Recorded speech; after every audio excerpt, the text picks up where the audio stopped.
Hey friends, greetings and welcome to December, the Christmas kind of New Year's edition of the Uncommon Cast. And we are not in the treehouse. We are not. We've taken a field trip today and we are actually in the Blanchards living room. It's beautifully decorated for Christmas and it has me all in the Christmas spirit with my Christmas Starbucks drink. So I am so happy to be here today. And we have not only Ken and his sidekick Joy, but we also have Ken's friend Joe, who works with the company, who works with Ken's company, and so we've started up an interesting conversation with Joe and invited him to jump in with us if he finds anything he wants to share. So we're just excited to be here, see what God does with this next 20 minutes or so. So over the years, we 20 have minutes. had... I don't really clear my throat in 20 minutes. Ken, you want to clear your throat now? Let's just get it out there. Let's get that sound out there. Get going in 20 minutes. Over just so many years, over the last decade, I know of Dawn and I's and Cody's life, you and Margie have been huge mentors and shapers and influencers of us. And encouragers and joy sparkers. And oh my, so much. And we are just so grateful for your place in our life. And honestly, when we started to think about Christmas and a new year and hearing people wanting to, I just had a conversation with a really good friend. He talked about, how do I move the needle forward in my life in this coming year? Mm-hmm. How do I have goals and vision and meet those things? When I think of wisdom and ways that we can move from who we are to whom we want to be, I think of you and your wife, Ken. And so we wanted to have this conversation with you and to talk about, with a new year ahead and with new times, with perhaps visions of who we want to be and what we want to do in the future, what's some wisdom and advice that we could give out to people that doesn't come from just Dawn and I? They get tired of hearing us, exactly, frankly. About living into a new year. And so what does that spark in your mind? Well, Ryan, it really begins first with, what do you want to focus on next year in terms of making your life better? You know, when I work with Norman Vincent Peale, he said, if you stop learning, lie down and let him throw the dirt on you because you're already dead. So I think that this is a time of year to say, okay, what do I want to focus on next year that might be a little different? And what I've started to think about, Ryan, is if you remember when Jesus lost his parents in the temple, mm-hmm. and they finally, got him and all, and he went back home, it said that he grew in wisdom, which is intellect, he grew in stature, which is physically, grew in relationship to God spiritually, and then he grew in relationship to man, which is emotionally. And so what I'm starting to say to people, look at those four areas and how well are you doing in those, And so as I've looked at what I want to focus on in this next year is really the physical area. I celebrated the 59th anniversary of my 21st birthday. And Wait, pause and let us figure out the math of that.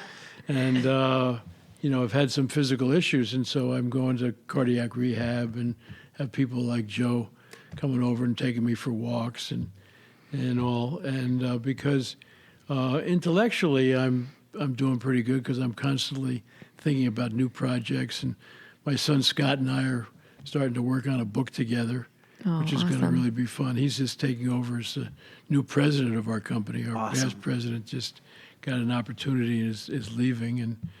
And spiritually, that's been an important part of my life. I try to enter my day slowly and have spiritual readings and talk to the Lord. I think that a lot of times we end up in jumping out of bed into our task-oriented self, and we forget about our thoughtful, reflective self. So I'm doing pretty well on there. And emotionally, in relationships, I do pretty well there, with Margie as a partner and all that. So I'm focusing on, but those of you listening, might not be. You might have, maybe you feel a little lonely. Well, maybe this year ought to be thinking about goals and how to reach out to more people. Or you might really feel, this is a time where maybe I ought to really think about my relationship with God or with a higher power, and you want to set some goals spiritually. So I think those four things, if Jesus went home to grow in those areas, they're probably pretty good areas for us to consider growing on.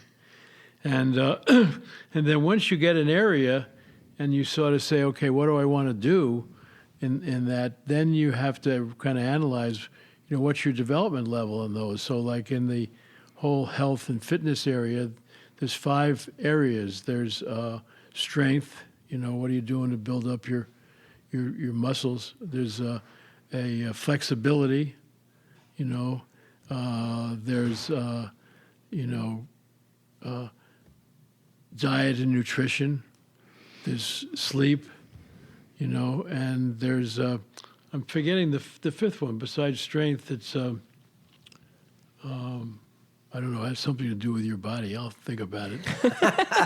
4 out of 5 is pretty good. But so what I'm really working on is the 2 things it's the area of fitness, and health, and so I'm working on the fitness and the diet nutrition area in my life. So I'm making sure that I'm getting enough exercise, getting my legs stronger, and building up my heart. And then one of the things we found out is that what I need to do if I want to maintain the weight loss that I got is a low salt diet. Salt is a real problem. And a lot of people just pour salt all over their. Oh, yeah. Yeah, and so I'm learning to eat better, and my wife Margie's helping me on those, and so. She's just hiding your salt. Yeah.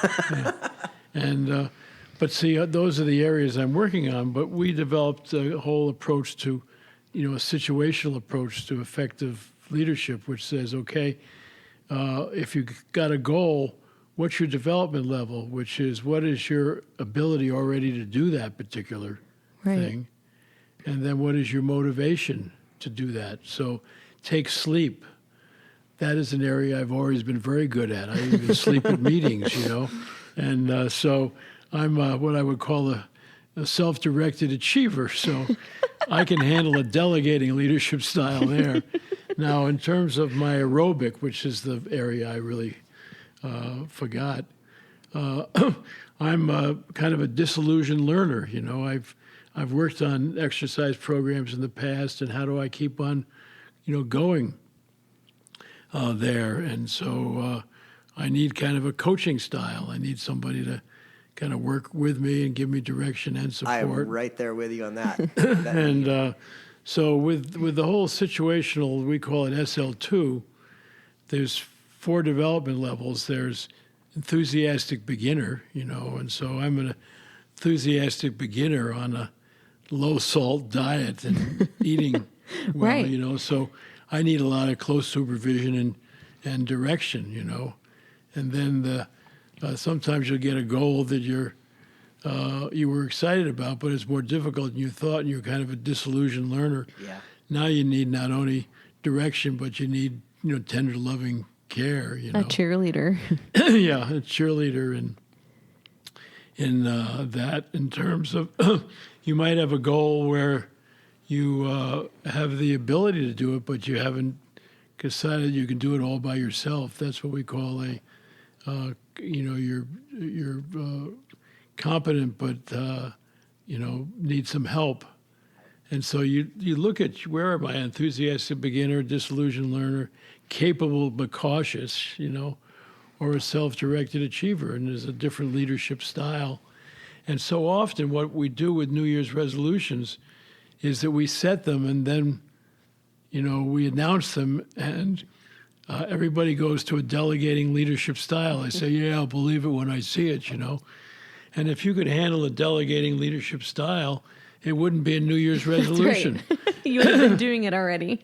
So you got the wrong style. So obviously you got to decide, are you an enthusiastic beginner and you need somebody to work with you closely, like I am in my eating program, or are you a disillusioned learner, on fitness? And so that's why I'm going to cardiac rehab, where they give me exercises and I have people walking with me, and so just thinking in strength training, I've done that over the years, and I just need support on that, and make sure I got some weights upstairs that I, kind of just do some basic kind of things. And so it's just important as you think of what you want to accomplish is to analyze your development level and then determine what kind of help you need.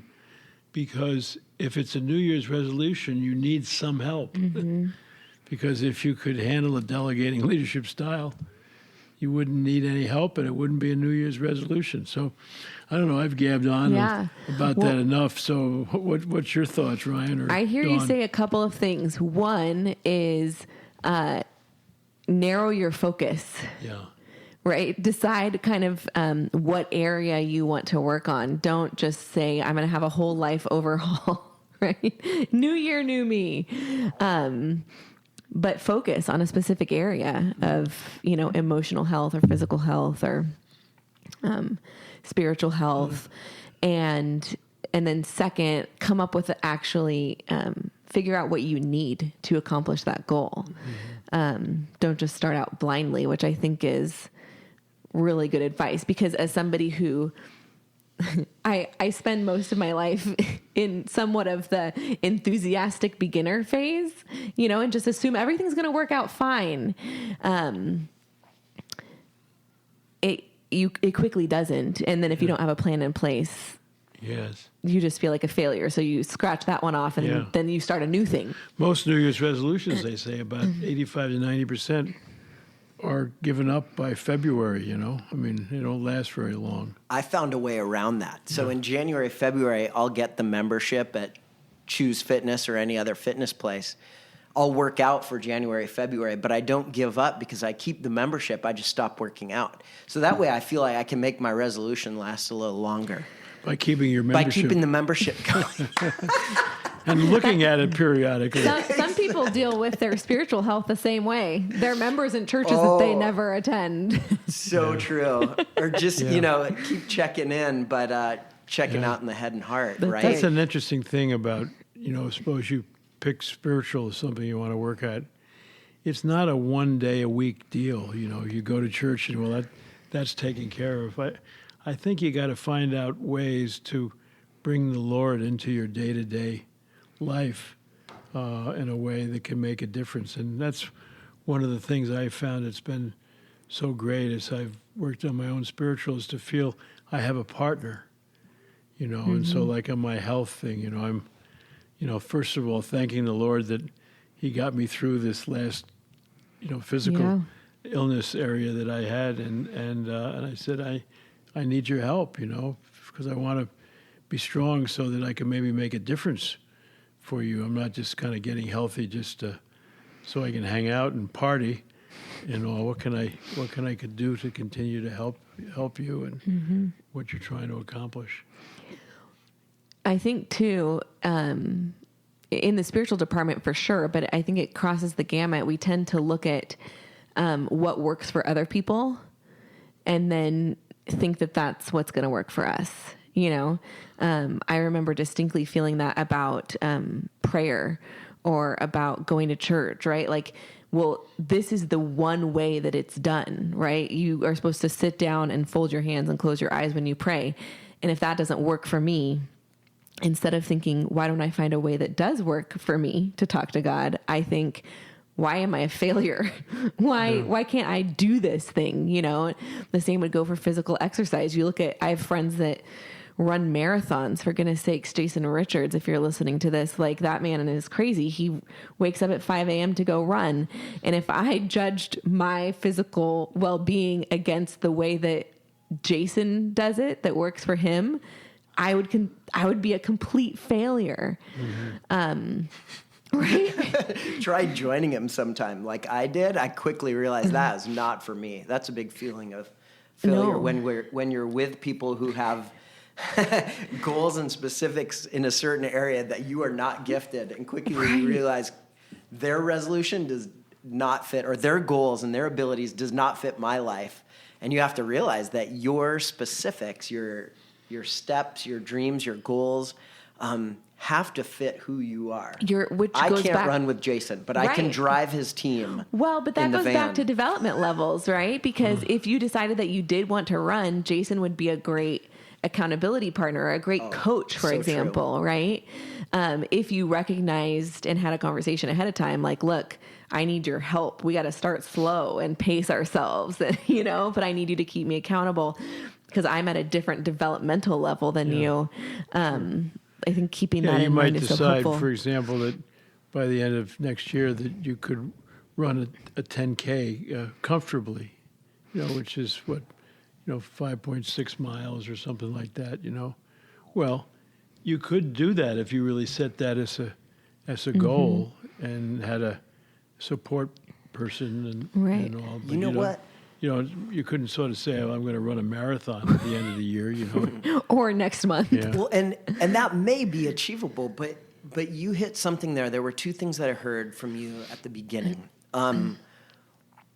that I think are super powerful for all of us. One is that we always need others. Even Ken Blanchard, with all your success, all your books, and however many number of people you've spoken to at conferences, in every one of your steps in life, you are always so clear to admit your need for others. In situational leadership, you always need the director and the encourager and the supporter, no matter how good you're at with your task, right?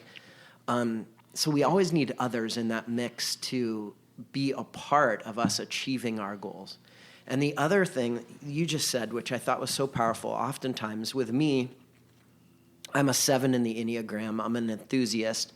I have huge dreams all the time, every day, that oftentimes don't translate into small, specific steps that are achievable. Right. So I can go through a year with huge, big dreams, but without the small, specific, defined tasks, I might not reach that goal. And Ken, every time we ask you about some advice and wisdom, you're like, let me give you 3 points. Let me give you 5 of these things about exercise. Let me give you 3 of these steps about bettering your relationship with God.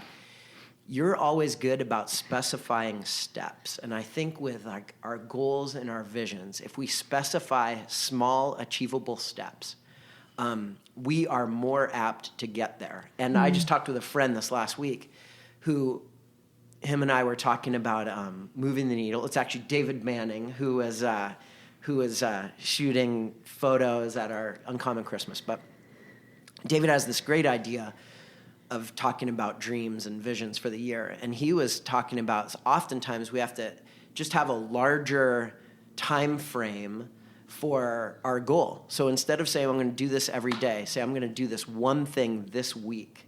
So it gives you a little more time, a little more doable, realistic time to reach our goals. And that was really good for me to hear. That makes me think of John Acuff, who he wrote a book called Finish. I'm not sure if you've read any of his books before, Ken, but he talks about why we tend to fail. And one of the reasons is because our goals are too big. And they're unachievable. And so he said, whatever your goal is, like if it's weight loss, if it's exercise, take your initial goal and cut it in half. Because if we feel like failures, if we feel like we're not achieving or moving fast enough on the process, then we give up and we do nothing, right? And achieving half of our goal is way better than achieving none of it. And the second thing that he says that we undercut ourselves is because we're constantly moving the finish line. So just before we're about to accomplish a goal, we decide that goal wasn't big enough. And so if our goal was to lose 10 pounds and we're at the 8-pound mark, we're like, yeah, but I really wanted to lose 15. And so instead of being able to celebrate some of these small, achievable goals, right? We constantly move the needle right before we got to celebrate an accomplishment. And so we get into this pattern because we make goals that are too big and because we never let ourselves actually achieve a smaller goal of feeling like failures. And then that's a self-fulfilling prophecy. And we end up just walking away from the goal itself because we feel like we're never going to get there, instead of setting small achievable goals and being able to turn and look back and say, this is how far I've come. Yes, I still have a ways to go, but look at where I was a month ago and now I'm here. And I achieved this smaller thing, which gives me encouragement and motivation and confidence to do the next thing. Now, I'm such an includer, and this is why I'm looking over at Joe right now, because Joe thought he was just here to do a 20-minute walk with Ken Blanchard, right?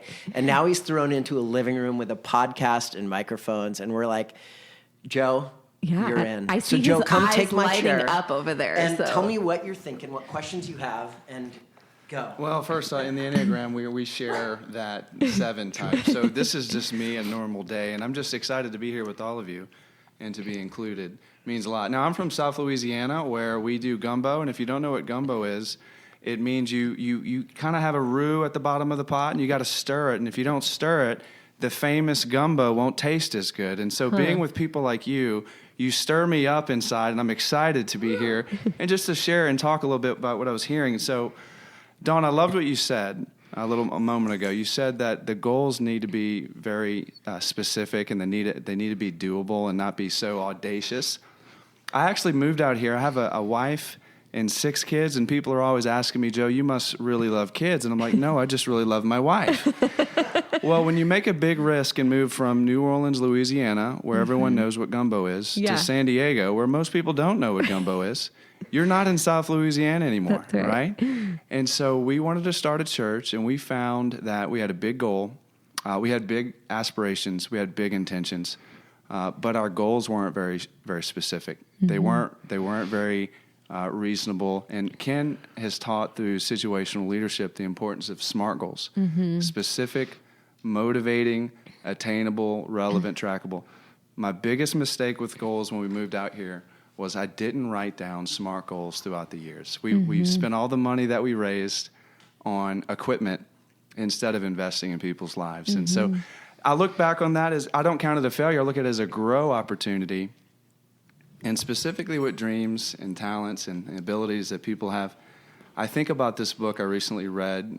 Ken authored it with Chick-fil-A's Mark Miller. Yeah. And it's called Great Leaders Grow. And one thing I found with the grow model was you always have to gain knowledge through your mistakes and your setbacks. And I gained a lot of knowledge through what the world would call a failure. But I always want to do that and gain more knowledge from my goals and never shrink back. And so reaching out to others is exactly what you're doing in this podcast, listening in to leaders like this and Ken and others. I think that's the greatest thing I could say with goals and writing them out is reach out to other people, because you'd be surprised how many more people you actually know through the relationships that are already in your life. Yeah, that's awesome. Thank you, Joe. Very cool. I think I think it's really cool that you shared about failure, because I think one of the reasons that people don't make goals is because they're afraid to fail. We have a culture that's failure averse, right? And so we try to play it safe. And there's benefits to playing it safe, but there's also a lot of missed opportunities sometimes. So the fact that you shared about a failure that has allowed you to grow into this next phase is pretty cool. Thank you for sharing that. Yes. Actually, Ken, you're wonderful at celebrating failures, because I know that working with you for years, you are always one to encourage us in our failures. Right? And well, you learn from them, Right. You don't die there and stop there. You sort of say, wow, that was really interesting, How can I move forward from there? Because failures are opportunities. Gary Ridge, who's the president of WD-40, when he became president, he set a rule that there's no mistakes in WD-40. There are only learning opportunities, because what people do in organizations is that if they make a mistake, they try to cover it up so nobody else sees it, rather than so people will come into Gary's office and say, boy, did we have a learning opportunity yesterday, which is, a number of people screwed up. And his first question is, well, what did you learn from it, And I think that's what you need to do with failure is there's no failures, there's only learning opportunities. Right. Can you speak a little bit to, in the context of goals? How can we use failure, maybe on the path to our goal, to continue to propel us forward instead of making us feel defeated? Well, what you need to recognize is that if you have a goal, you need to, as Joey said, make it sure it's smart. What am I specifically working on, And then the T is it's trackable. So you want to be measuring it over time.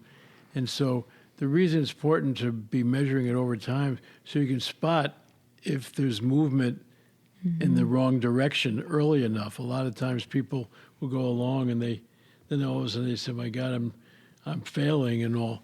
Where if they had really been tracking it, they would spot it earlier and then see what they can do to reset the thing.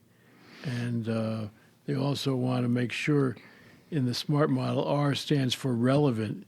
You want to make sure that the goals you set have real meaning to you, not just sort of set some goal because you want to have a goal this year. That's why I like to look at it, whether it's,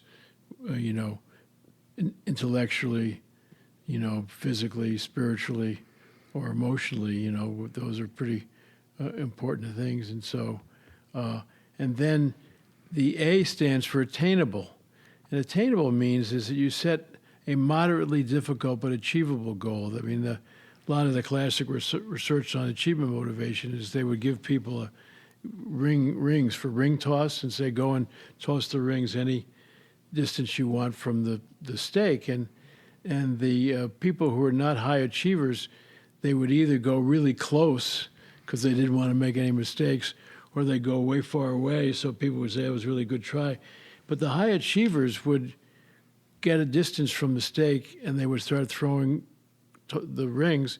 And if they made most of them, they'd move farther away. If they missed, they'd move closer. That's interesting. Because they wanted to find out what was the distance that was moderately difficult but achievable. And we want to make sure that our goals aren't, ridiculously difficult or stupidly easy. You want to kind of push yourself. Yeah. Oftentimes, too, I think, because what you're talking about is a constant relationship with our goals. How are we doing? Are we moving forward? Are we moving back? Are we not moving at all? But that constant relationship means that we have to be conscious of how we're doing each day with where we are and who we want to be.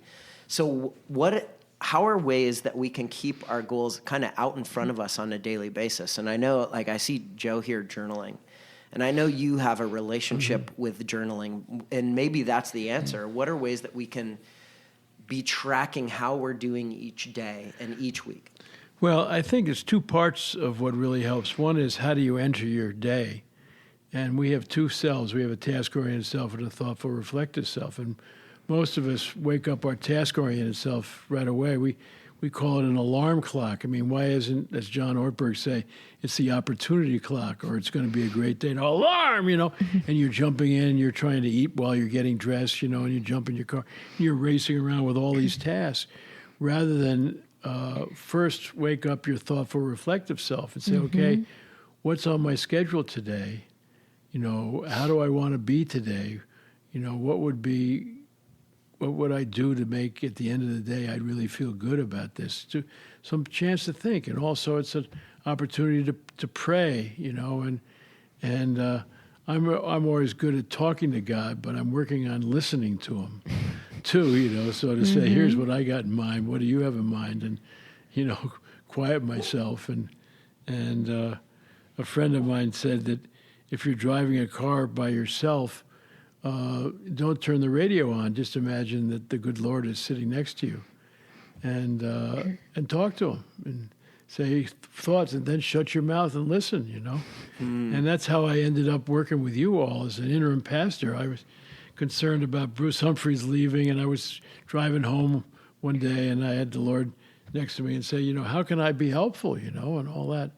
Then I quieted myself, and all of a sudden this thought, why don't you become interim pastor? Who did that? Because a friend of mine said you can always tell when God's speaking to you because you think of something you never would have thought That's of right. yourself. I mean, it Where wasn't did that something come I would have thought of myself, I went, whoa, that's really interesting, I don't know if anybody would be even interested in that, And so so you enter your day slowly, kind of think about it. How do you want to do?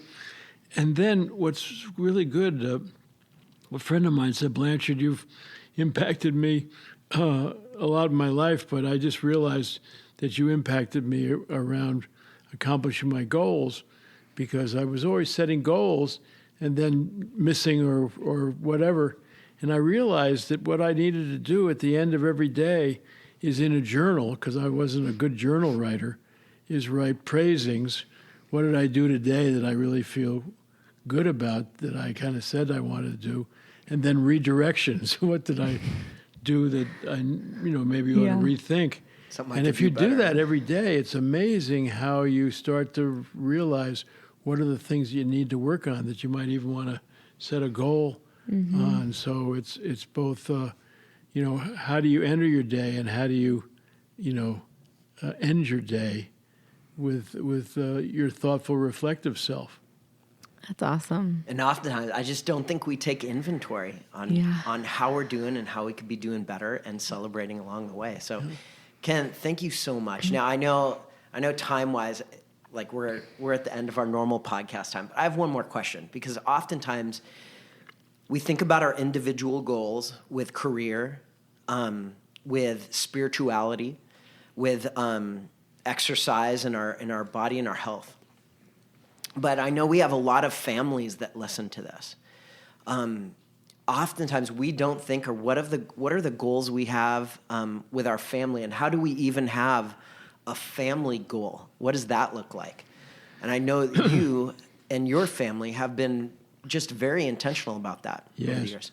Well, it's really interesting is that people take a lot of these concepts and they apply it at work, but they don't at home, where you probably need it more than ever, and so that what can you do to make a difference at home? My son Scott, who's going to become president of the company, he's a good speaker, and a lot of times he starts his speech off by saying people want to know what it would be like to be the 1 minute son, And he said, well, when I was young, I got in trouble a lot, which he did. And he said, I wish I was punished like my friends, when I was young, sent to my room or even spanked, but no. I had to go down to the dinner table and talk to my mother and my father and my sister about how my behavior was inconsistent with family values, which, of course, we developed in an off-site retreat. So we really did set goals with our family, with our kids around academics, around social interaction, around, helping around the house and all those kind of things. But it's really good to what's your goal with your family. And so when our son and our daughter and Margie's brother decided they would come and join our company, Scott was the one who said, we need to get some outside help, because we're going to have issues that we need to deal with and all. And so we formed a family council over 20 years ago, hired an outside consultant, and we meet as a family once a quarter for a whole day. And we've done it for over 20 years, and nobody's ever missed a meeting. And so we didn't want our family to goof up. We didn't want our business to goof up our families. And I've worked with a number of family businesses where everybody's angry and all that because they don't communicate. Peter Drucker told me years ago, nothing good happens by accident. Put some structure on it. And so we put some structure on it if you want. Like date night is a fabulous concept. People, this is a great idea. Why not do it? Why not go out at least once every 2 weeks with your spouse for dinner? And the rule is you can't talk about work or the kids, or you have to talk about your relationship. Imagine if you talked about your relationship 26 times a year. Would your relationship improve? Would you get to know each other? So it's about intentionality, and your family is really important. So it's not going to get good just by accident. What can you do that you're trying to apply and learn for your work and business? How can you apply that at home for family goals and goals for individuals and all that kind of thing? And I know we all want strong, supporting, loving families that launch each other into the life that God created us to live, right? We want to create that for our kids. But oftentimes we maybe don't know how or haven't heard how to put some structure on it or to put some intentionality into our family. So I know your family has developed a family mission statement and individual values over the years. Yes. What does that look like for a family? Well, it really is, and Margie's been the one that's really pushed that, and it, like our family goal is to share and make magical memories together.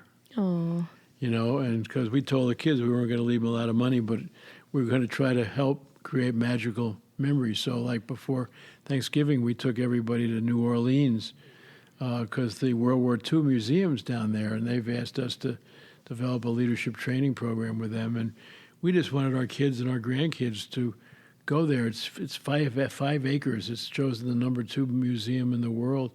And to realize that freedom is not free. My dad was retired as an admiral in the Navy, and a lot of people take what we have in this country for granted and recognize that we had to fight to keep it. And so it's really taking things that you think about and putting some structure on it, and so like one of our favorite concepts is one-on-ones, for managers, where managers, we tell them they ought to meet individually with each of their direct reports for 15 to 30 minutes once every 2 weeks, and the manager sets the agenda, and the direct report, the manager schedules a meeting, the direct report sets the agenda. And it's such a powerful thing if you met like that with your people once every 2 weeks with that. Imagine if you did that with each of your kids. Now, Joey'd be pretty busy. He's got 6 kids. But Yeah. yeah.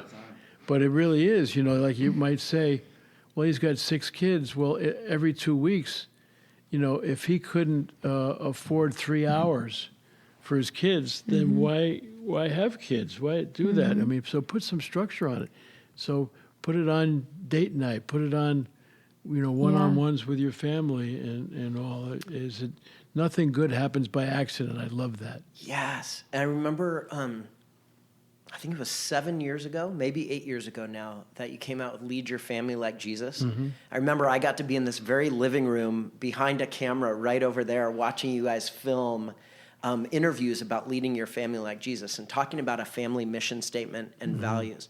We'll put a link in this podcast to where families can read that and look into having intentional goals and structure with their families, because no matter where someone is at with Jesus in their faith, there's no doubting his impact on the world and history. And when you applied those values and those ways of life to a family, it was so powerful for me and so many of the people that were involved in Lead Your Family Like Jesus. So we'll create a link there for that. Well, and Jesus was a classic example of having a clear sense of vision and direction for his people. What business were they in? Come with me, I'll make you fishers of men. What was the picture of the future if they did a good job? You will make disciples of all nations and baptize them in the name of the Father and Son. And what are the values? Love God with all your heart and all your mind and soul, and love thy neighbor as thyself. That kind of covers it. He said, 10 commandments are good, but let's focus on what's really important. And you look at those, they really cover most all of that, because, if you really love, God and love your neighbor as thyself, you wouldn't think about divorce, you wouldn't think about jealousy and all those other things, It would change the way you live, for sure. And the way you enter a whole new year. Thank you so much. Thank you so much for this time. And Joe, thanks so much for jumping in and letting us throw you on the microphone. I'm just stoked over here, petting joy and listening to this awesome conversation.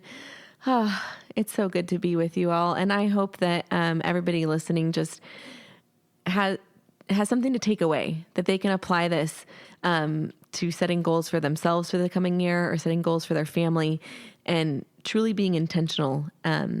Because as you said, Ken, nothing good happens on accident. So friends, Merry Christmas, Happy New Year. And we pray that you are sparked to help bridge the gap between who you want to be and who you are now, and that this is helpful. And we'll put a bunch of links in here. But thanks for listening. God bless. Happy New Year. And Happy New Year. God bless too, and have a great year. Thanks, Ken. Woo.